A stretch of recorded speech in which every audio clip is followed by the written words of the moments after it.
Most people think a desert is a place where nothing can survive. A place of endless sand, burning sunlight, and empty land. But my home is different. Hidden between the mountains and the golden desert of Turpan, there is a small green oasis where my family grows something people never expect. Grapes. Not just one kind, not just 10 kinds. My village grows more than 500 different varieties of grapes. Some are green like tiny jewels. Some are deep purple like the evening sky.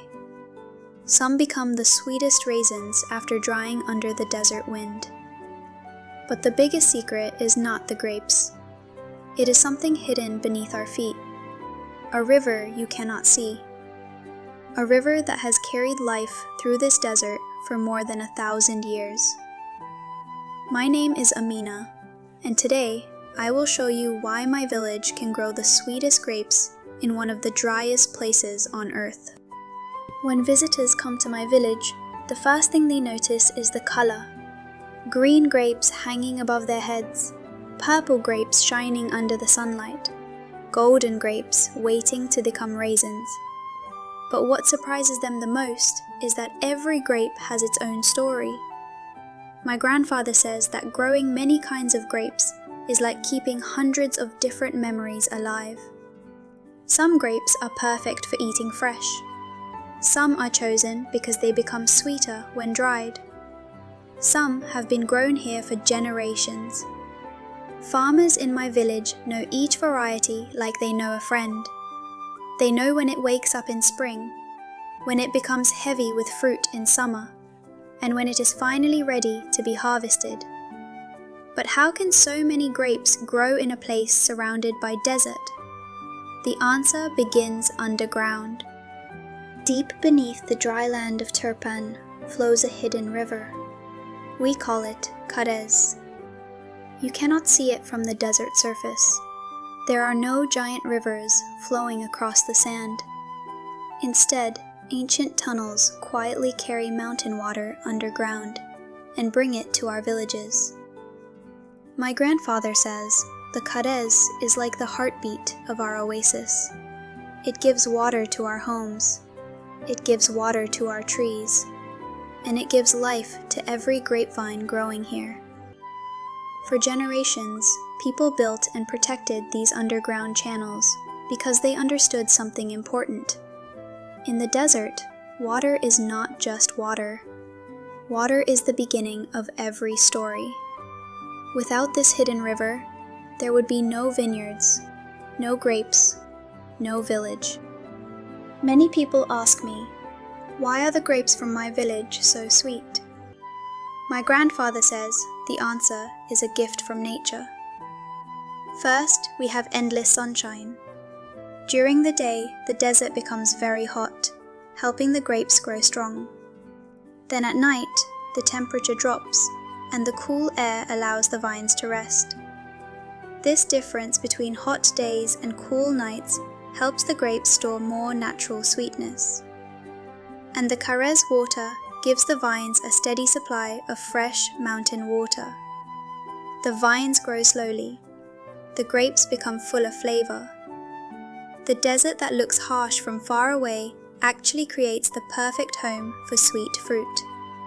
Here, the sun, the cool nights, and the hidden river work together. Nature is the farmer's greatest helper. When autumn arrives, our village changes completely. The quiet vineyards become full of laughter. Families walk between the grape rows with baskets in their hands. Children help their grandparents. Everyone has a role. My grandfather taught me that harvesting grapes is not just picking fruit. It is a celebration. We carefully choose each cluster because every grape represents months of waiting. The grapes must be picked at the perfect moment. Too early and they are not sweet enough. Too late and they lose their freshness. When I hold a grape cluster in my hands, I think about everything that happened before it reached me. The water from the mountains, the sunlight from the desert, the care from generations of farmers, A tiny grape carries the story of an entire village. After harvesting, some grapes begin a different journey. They enter the mysterious buildings that make visitors stop and wonder. Our ancient grape drying houses. From far away, they look like simple towers made from earth, but inside, they are designed perfectly for the desert wind. Thousands of grape clusters hang from wooden beams. The hot, dry air slowly removes the water inside the grapes. No machines, no artificial heat, only sunlight, wind, and time. My grandfather says these houses are like quiet storytellers. They have watched generations of families turn fresh grapes into golden raisins. And every year, when the new harvest arrives, the old walls welcome another season of sweetness. Inside the drying houses, something magical happens. The grapes slowly change. Their colors become deeper. Their flavors become stronger. The water disappears, but the sweetness remains. After weeks of waiting, fresh grapes become delicious, natural raisins. My grandfather checks every cluster carefully. He says making raisins is not about rushing, it is about patience.